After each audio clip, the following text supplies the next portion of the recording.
लेकिन करने की इच्छा होनी चाहिए। कोई भी जी। काम असंभव नहीं। मैं तुम नहीं बोला कि यहाँ पे कि मैं आयरन का फैक्ट्री लगवा दूंगा, बिल्कुल सही कि बात है। कोयला खदान खुलवा दूंगा, ऐसा कुछ मैं वहाँ पे वादा नहीं किया हूँ। जो पॉसिबल है, जो हो सकता है, जो मैं कर सकता हूँ, मैं जानता हूँ वो कैसे पॉसिबल है, हो सकेगा।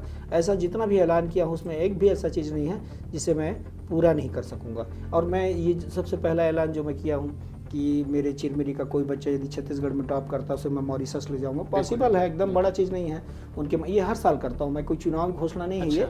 हर साल मैं मतलब ये अपने चिरमिरी के लिए करता रहा कि भारत में कहीं भी यात्रा करवाऊंगा। इस बार मैं विदेश भी हमारे साथ में, उनकी मैं मदद करना चाहूँगा। और नमस्कार, जय जोहार, जय छत्तीसगढ़।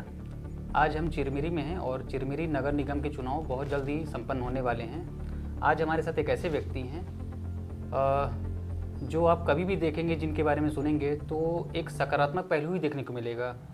जब बात होती है कि हम कैसा जनप्रतिनिधि चुने अपने लिए जो हमारे बारे में सोचे, तो लोग प्रेम शंकर सोनी जी का ही नाम लेंगे।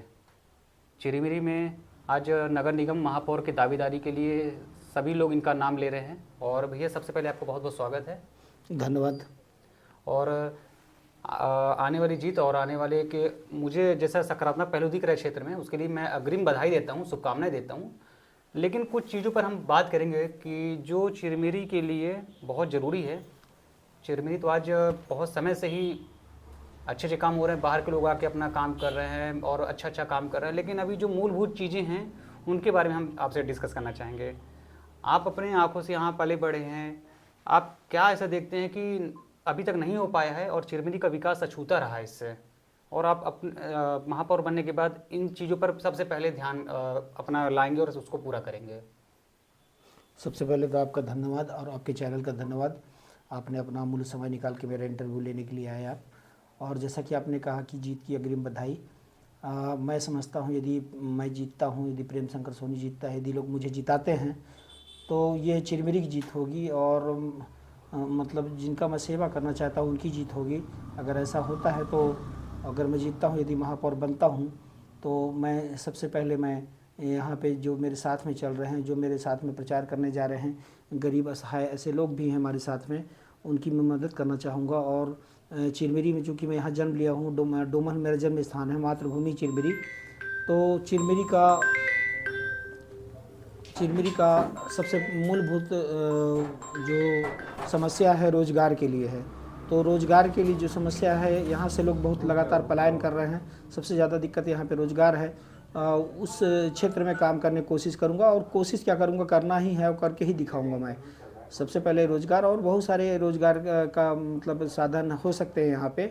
बहुत सारे विकल्प हैं यहाँ पे जिससे चिरमिरी चमक सकता है। चिरमिरी एजुकेशन हब बन सकता है। चिरमिरी में रोज़गार उद्योग खुल सकता है चिरमिरी में। ऐसा मेरे दिमाग में बहुत सारा प्लान है और मैं इसे करके दिखाऊंगा। ये मैं विश्वास दिलाता हूँ। यदि हमारी चिरमिरी की जनता हमें जिताती है, माँ जगदम्बा कृपा मेरे ऊपर बनती है और मैं जीतता हूँ, तो मैं ऐसा करके दिखाऊंगा। बिल्कुल भैया, बहुत अच्छी बात है। राजनीति में नगरीय निकाय और छोटे क्षेत्रों में, जैसे नगर निगम है, छोटे क्षेत्रों में राजनीति में आरोप प्रत्यारोप चुनाव के समय बहुत होते हैं। तो क्या आप इस बात से सहमत है कि आरोप प्रत्यारोप तो एकदम कॉमन सी बात है? बिल्कुल। जो पार्टी का दलगत राजनीति होती है तो सामने वाला दल दूसरे वाले दल को ना जीतने के लिए बहुत सारे आरोप लगाता है। लेकिन चिरमिरी की सारी जनता सच्चाई जानती है। और मैं नहीं समझता हूँ कि मतलब सब कोई मुझसे प्रेम करते हैं, चाहे वो भारतीय जनता पार्टी हो, मेरे कांग्रेस के पार्टी के लोग हैं और भी दल है। मेरे को नहीं लगता कि मेरे प्रति कोई आरोप मेरे मित्रगण लगाएंगे। ऐसा कुछ हुआ ही नहीं है जीवन में जिससे मुझ पर आरोप लग सके। और मुझे सब स्नेह करते हैं, मैं सबको स्नेह करता हूँ, इसलिए मेरे को नहीं लगता। यदि इसके बाद भी आरोप लगता है तो स्वीकार है। पारिवारिक पृष्ठभूमि कैसा भी आपका? पारिवारिक पृष्ठभूमि साधारण घर का हूँ मैं, बिल्कुल साधारण घर का हूँ मैं। पिताजी शिक्षक थे जी। और मतलब लोग बोलते हैं कि पैसे वाले की राजनीति, मैं नहीं मानता। जिसको सेवा करना है वो कम पैसे कमा कर भी सेवा कर सकता है, यदि उसका इच्छा सेवा करने का है तो। जी जी। ये गलत बात है कि पैसे वाले ही राजनीति करते हैं, इसको मैं नहीं मानता हूँ। और बाकी देना ना देना पद, ये सब भगवान के हाथ में है। जा पर कृपा राम के हुई, ता पर कृपा करे सोई सब कोई। ये चौपाई मैं हमेशा मन में लेके चलता हूँ। और प्रभु राम की कृपा यदि मुझ पर होगी तो मुझे जनता प्यार करेगी, ये विश्वास मेरे अंदर में है। और इसी विश्वास पे मैं सेवा करता हूँ। वर्तमान में 10 नंबर वार्ड से आप पार्षद हैं। 35 नंबर वार्ड से। सॉरी माफ़ कीजिएगा, 35 नंबर वार्ड से पार्षद हैं आप। तो इस वार्ड में ज़्यादातर लोगों के लिए क्या समस्याएं हैं और किस तरह से आप उसको सॉल्व करते हैं? और आपको लगता है कि इस वार्ड के साथ साथ अगर पूरी चिरमिरी की जिम्मेदारी मेरे को मिलती है तो मैं बिल्कुल खुशी खुशी निभाऊंगा इस जिम्मेदारी को। 35 नंबर वार्ड की जनता मुझे बहुत प्यार करती है, बहुत चाहती है। बहुत सारे लोग बोलते हैं कि भैया आप वार्ड के पार्षद के रूप में हम लोग को साथ में रहिए जी। और मतलब मैं बोला हूँ कि मैं पार्षद चुनाव नहीं लड़ूंगा, लेकिन उसके बाद भी लोग मेरे को फ़ोन कर करके बोलते हैं कि भैया आप चुनाव लड़िए, आप पार्षद ही हम लोग साथ में रहिए। और क्योंकि ज़्यादा मुझे 35 नंबर वार्ड के लोग कोई ज़्यादा परेशान नहीं करते हैं मुझे। अब जो पार्षद का काम होता है, जैसे बिजली हुआ, नाली हुआ, पानी हुआ, और भी किसी का दुख मुसीबत हुआ तो मेरे को याद करते हैं। और इसी तरह जो भी जैसा भी काम रहता है उनका, उन सामाजिक काम रहता है या उनके घर का काम रहता है, जो भी जैसा मुझे याद करता है उसे मैं करने की कोशिश करता हूँ। अभी देखने में आ रहा है कि बहुत छोटे छोटे इलाकों से आधार कार्ड से संबंधित बहुत समस्या आ रही है, और तो उसके लिए कुछ बताइए, क्योंकि आधार कार्ड इतना टाइम हो गया अभी भी लोगों को बनवाने में दिक्कत आती है, ये बात सत्य है। निश्चित रूप से आधार कार्ड में बहुत सारी समस्या आती हैं। जैसे बुजुर्गों का थंप लगना बंद हो जाता है, फिर वो हमारे पास दौड़ के आते हैं कि भैया हमारा थंप नहीं लग रहा है, राशन नहीं मिल रहा है, बहुत सारे काम नहीं हो रहे हैं। परंतु क्या है कि मैं उनको आधार सेंटर भेजता हूँ, और निश्चित रूप से आधार सेंटर की कमी है। यदि मैं महापौर बनता हूँ तो मैं ये चाहता हूँ कि 8 कॉलोनी में एक आधार सेंटर हो, जिससे लोगों को भटकना मत पड़े, और मैं खुलवाने की कोशिश करूँगा आधार सेंटर। हम सब ने देखा है कि आपने जो चुनावी होता है कि अपना मैनिफेस्टो घोषणा पत्र होता है कि हम ऐसा ऐसा करेंगे, हर कोई करता है, एकदम नेचुरल है। तो आपने जो ऐलान किया है वो लगता है कि बिल्कुल संकल्प के साथ किया है। लेकिन मैं आपसे एक सवाल करना चाहूँगा कि ऐसा नहीं लग रहा है कि बहुत बड़ा लक्ष्य है, और इस लक्ष्य को पूरा कैसे करेंगे, मैं आपसे जानना चाहूँगा। एकदम सिंपल है, ऐसा कोई चीज़ उसमें नहीं लिखा हूँ मैं जी जो संभव नहीं है, जी। पॉसिबल नहीं है, सब संभव है। करने की इच्छा हालांकि होनी जनता चाहिए, से जुड़े ही चीज़ें हैं वो काम, लेकिन करने की इच्छा होनी चाहिए। कोई भी जी। काम असंभव नहीं। मैं तुमने बोला कि यहाँ पे कि मैं आयरन का फैक्ट्री लगवा दूंगा, बिल्कुल सही बात कि है। कोयला खदान खुलवा दूंगा, ऐसा कुछ मैं वहाँ पे वादा नहीं किया हूँ। जो पॉसिबल है, जो हो सकता है, जो मैं कर सकता हूँ, मैं जानता हूँ वो कैसे पॉसिबल है, हो सकेगा। ऐसा जितना भी ऐलान किया हूँ उसमें एक भी ऐसा चीज़ नहीं है जिसे मैं पूरा नहीं कर सकूँगा। और मैं ये सबसे पहला ऐलान जो मैं किया हूँ कि मेरे चिरमिरी का कोई बच्चा यदि छत्तीसगढ़ में टॉप करता है उसे मैं मॉरिशस ले जाऊँगा, पॉसिबल है, एकदम बड़ा चीज़ नहीं है उनके। ये हर साल करता हूँ मैं, कोई चुनाव घोषणा नहीं है ये। हर साल मैं मतलब अपने चिरमिरी के लिए करता रहा कि भारत में कहीं भी यात्रा करवाऊंगा। इस बार मैं विदेश का टूर रखा हूँ। यदि आप मुझे महापौर बनाते हैं तो मैं आपको अपने माता पिता के साथ विदेश भेजूंगा। पहला ऐलान मेरा यही है।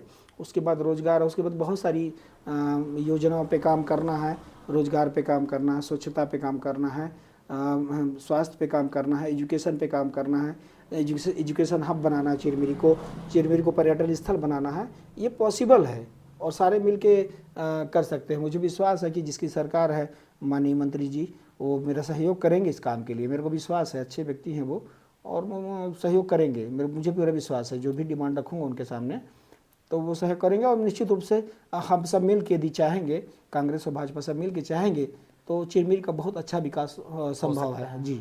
कभी आपके कार्यकाल में या कभी भी आपकी जानकारी में ऐसा कोई मौका या ऐसी कोई घटना का जिक्र मैं आपसे एक कहानी के रूप में जानना चाहूँगा, कोई ऐसी कहानी जिसमें ऐसा लगा हो कि नहीं यार आधी रात का समय हो रहा है कैसे जाए, लेकिन आपका मदद करने का स्वभाव है या इच्छा है दिल से, लेकिन आधी रात में घर को छोड़ कर के उसकी मदद के लिए दौड़ना पड़ा हो, कभी कोई ऐसा कार्यकाल में ऐसा कोई वाकया है? पार्षद में जब से हूँ तो ऐसा छोटा सा कहानी कोई भी आपके जहन में हो तो बताइए ना।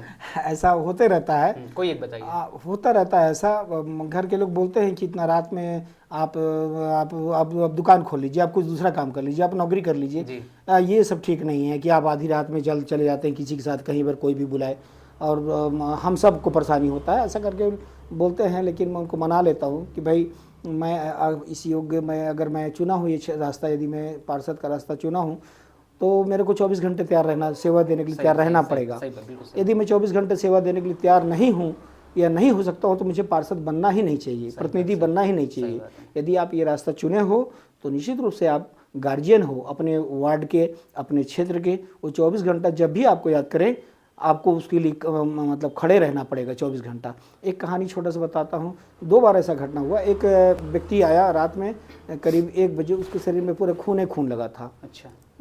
उसको मतलब मारपीट हुआ था, कुल्हाड़ी उल्हाड़ी चला था, खून लगा।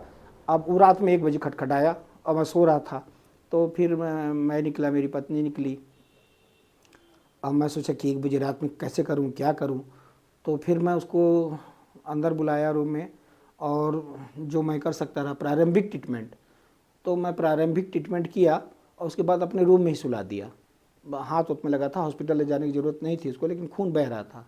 फिर सुबह उसको ट्रीटमेंट कराया और फिर उसको घर भेजा एक बार। और रात में लोग जैसे यहाँ पे पानी की व्यवस्था है, पीएचई का पानी जो होता है 24 घंटे कभी भी खुल जाता है। जी। तो गर्मियों के दिन में मतलब कभी रात में, कभी दिन में, कभी सुबह, कभी दोपहर, कोई टाइम टेबल नहीं है पानी का, और पानी सबको ज़रूरत है। तो रात में करीब 12 बजे 1 बजे लोग मेरे को फ़ोन करते हैं पानी खुलवाने के लिए। तो आधी रात में। मैं क्या करता हूँ कि मैं रिंची पाना रख लिया हूँ। रात में किस प्लम्बर को बोलूँगा तो मैं जाके खुदे खोल देता हूँ, लेकिन मैं बोलता हूँ कि रात में फ़ोन मत किया करो यार। तो लोग समझते हैं, हंसते हैं, लेकिन पानी ऐसा मजबूरी होता है गर्मी के दिन में, तो रात में भी पानी खोलने जाना पड़ता है। ये सब थोड़ा हंसी भी लगता है, दुख भी लगता है। सही है, सही है। कि यार रात में 1 बजे भी सोचते नहीं हैं, तो थोड़ा दुख भी लगता है और हंसी भी लगता है, लेकिन मैं स्वीकारता हूँ और गाड़ी स्टार्ट करता हूँ, जाके पानी खोल के आता हूँ। इस तरह का सेवा कार्य चलता बहुत रहता सारे है। लोग सेवा करते हैं, जैसे आप एक लीडर हैं समाज में, जनप्रतिनिधि हैं, तो दिल से जब कोई खुशी से काम करता है कि मेरे को मज़ा आता है करने में, लोग मेरे को अंदर से खुशी होती है, लेकिन फिर भी कई बार होता है कि लोग शिकायत करते हैं, आरोप लगता है, तो तकलीफ होती है उनको।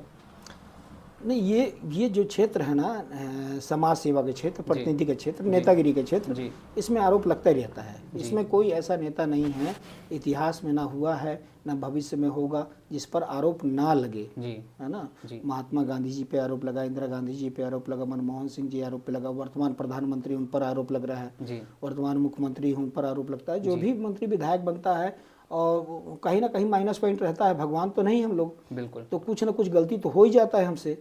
हम सबको 100% लोग को, जनता को हम संतुष्ट नहीं कर सकते। जी। तो मान लो जो जिनको हम संतुष्ट नहीं कर सके, जैसे किन्हीं का रहता है कि हमारे बेटे को नौकरी लगा दो, पार्षद का क्षमता नहीं कि नौकरी लगा दे, है ना, तो वो असंतुष्ट हो जाते हैं कि भाई तुम नहीं लगा पाए, इतने बड़े नेता हो। सही बात लेकिन हम ना जानते हैं हम कितने बड़े नेता हैं, तो कहाँ से नौकरी लगा पाएंगे। बिल्कुल सही। तो मतलब इस तरह का कुछ लोग नाराज भी रहते हैं, फिर मान जाते हैं प्यार, फिर वो स्वीकार कर लेते हैं कि भाई हाँ इनका गलती नहीं है, इनसे नहीं हो पाया, ऐसा करके स्वीकारते हैं। और ये लगा रहता है नेतागिरी में कि आरोप प्रत्यारोप को लगा रहता है। इससे आदमी को घबराना नहीं चाहिए, और जो अपन कोशिश यह रहता है कि भूल कर भी कोई भूल हो ना, सही बात है। बाकी भगवान की इच्छा। चलिए, बहुत बहुत धन्यवाद आपका समय देने के लिए, और शुभकामनाएं आपको। बिल्कुल अच्छे मतों से जीते हैं आप, और परमात्मा का आशीर्वाद बने, जनता का प्यार बना रहे, और अब क्षेत्र के विकास के लिए आप जो ऐलान किए उससे भी बढ़ चढ़ कर काम करें। धन्यवाद भैया। धन्यवाद, बहुत आपको बहुत बहुत धन्यवाद, बहुत शुक्रिया, बहुत थैंक यू।